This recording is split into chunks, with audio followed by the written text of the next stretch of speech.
Chapter 18. Bryce and Sarah Ruth had a father. Early the next morning, when the light was gray and uncertain, Sarah Ruth, sitting up in bed coughing, and her father came home. He picked Edward up by one of his ears and said, "I ain't never." "It's a baby doll," said Bryce. "Don't look like no baby doll to me." Edward, hanging by one ear, was frightened. This, he was certain, was the man who crushed the heads of china dolls.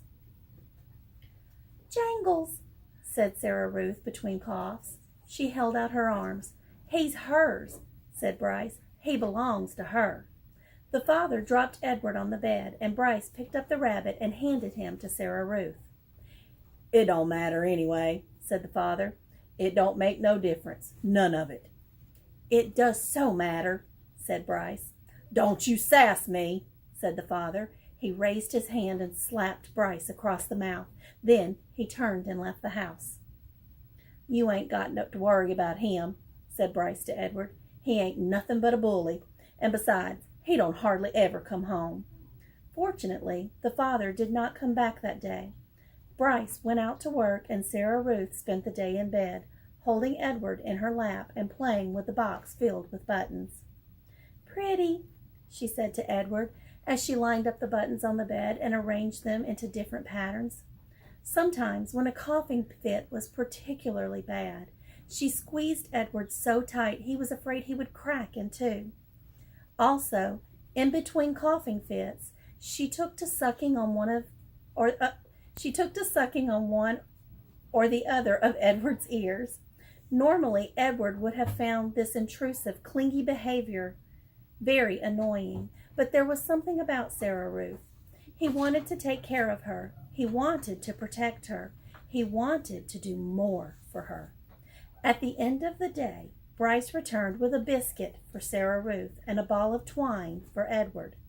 Sarah Ruth held the biscuit in both hands and took small, tentative bites. "You eat all that up, honey. Let me hold Jangles," said Bryce.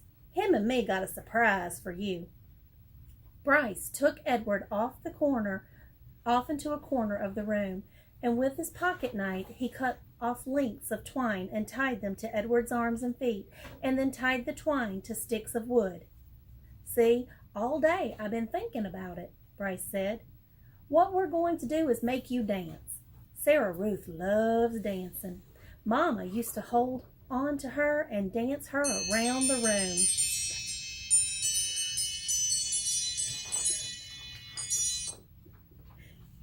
"You eating that biscuit?" Bryce called out to Sarah Ruth. "Uh-huh," said Sarah Ruth. "You hold on, honey. We got a surprise for you." Bryce stood up. "Close your eyes," he told her. He took Edward over to the bed and said, "Okay, you can open them now." Sarah Ruth opened her eyes. "Dance, Jangles," said Bryce, and then, moving the strings with the sticks with his one hand, Bryce made Edward dance and drop and sway, and the whole time, at the same time, with his other hand, he held on to the harmonica and played a bright and lively tune.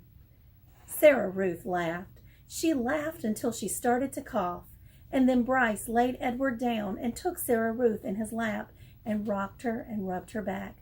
"You want some fresh air?" he asked. "Let's get you out of this nasty old air, huh?" Bryce carried his sister outside. He left Edward lying on the bed, and the rabbit, staring up at the smoke-stained ceiling, thought again about having wings.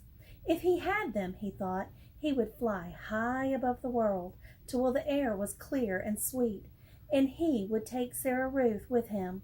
He would carry her in his arms. Surely, so high above the world, she would be able to breathe without coughing. After a minute, Bryce came back inside, still carrying Sarah Ruth. "She wants you too," he said. "Jangles," said Sarah Ruth. She held out her arms, so Bryce held Sarah Ruth, and Sarah Ruth held Edward, and the three of them stood outside. Bryce said, "You got to look for falling stars. Them are the ones with magic." They were quiet for a long time, all three of them looking up at the sky. Sarah Ruth stopped coughing. Edward thought that maybe she had fallen asleep. "There," she said, and pointed to a star streaking through the night sky. "Make a wish, honey," Bryce said, his voice high and tight. "That's your star. You make sure you wish for anything you want." And even though it was Sarah Ruth's star, Edward wished on it too.